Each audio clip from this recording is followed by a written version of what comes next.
ভারতের প্রধানমন্ত্রী মোদি ভোটে জিততে না জিততে চীনের ওপর সবচেয়ে বড় স্ট্রাইক চালিয়েছে, যা আজ পর্যন্ত কেউ কল্পনাও করতে পারেন।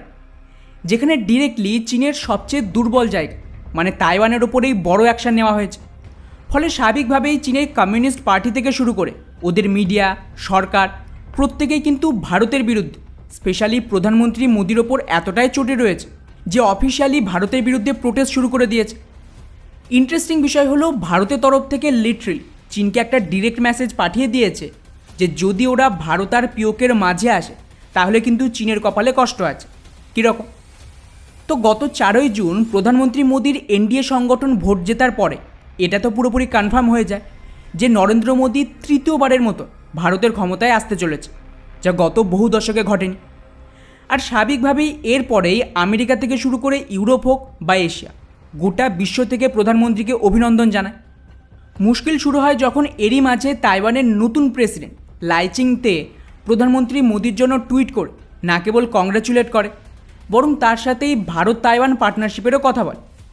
আর বন্ধুরা, আশ্চর্যজনকভাবে ভারতের প্রধানমন্ত্রীর অফিসিয়াল টুইটার হ্যান্ডেল থেকে এটাকে রিটুইট করে তাইওয়ানের প্রেসিডেন্টকে ধন্যবাদ জানান এবং এটাও বলে যে দুই দেশ নিজেদের মধ্যে ইকোনমিক আর টেকনিক্যাল পার্টনারশিপে কাজ করে।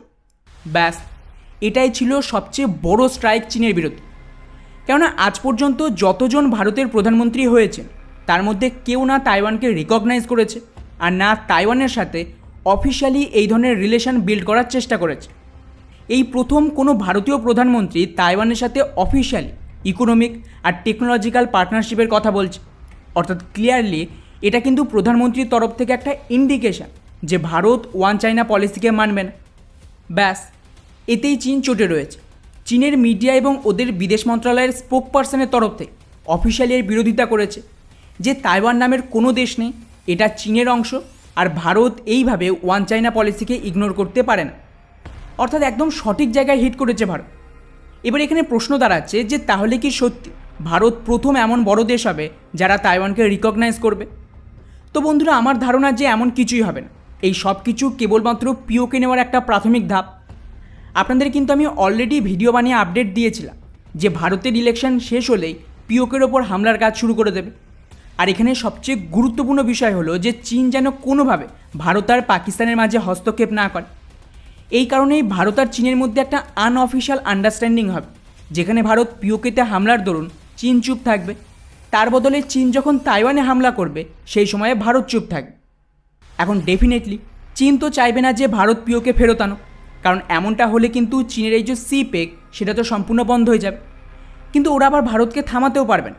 আর ঠিক এই কারণেই চীন কী করছে, ধীরে ধীরে পাকিস্তানে হাতিয়ারের সাপ্লাই করছে, ভারতীয় সীমান্তের কাছে J-20 ডিপ্লয় করছে, যাতে একটা প্রেশার তৈরি করা যায় ভারতের ওপর।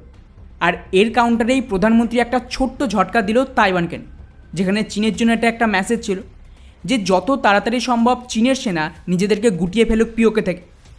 আর যদি চায়না এখানে লেট করে তো আমাদের কাছেও কিন্তু তুরুপের তাস রয়েছে, যেটা হলো তাইওয়ান। কারণ 1 মিনিটের জন্য কল্পনা করুন যে যদি ভারত তাইওয়ানকে রিকগনাইজ করে ফেলে, লিটারেলি একাধিক দেশের লাইন পড়ে যাবে যারা তাইওয়ানকে দেশ হিসেবে মান্যতা দেবে। তাই চীনের জন্য জরুরি হলো যে ভারতকে না চটিয়ে ওরা পিওকে থেকে সরে আসুক। আর খেয়াল করুন, এর ঠিক পরে চীনের যে সরকারি মিডিয়া তাদের তো টোন পাল্টে গেছে। ওরা কি বলছে? ওরা বলছে যে এটাই সঠিক সময় যে ভারত আর চীন নিজেদের বিবাদ ভুলে সম্পর্ক ঠিক করুক। অর্থাৎ চীনও বুঝে গেছে যে ভারত কী চাইছে।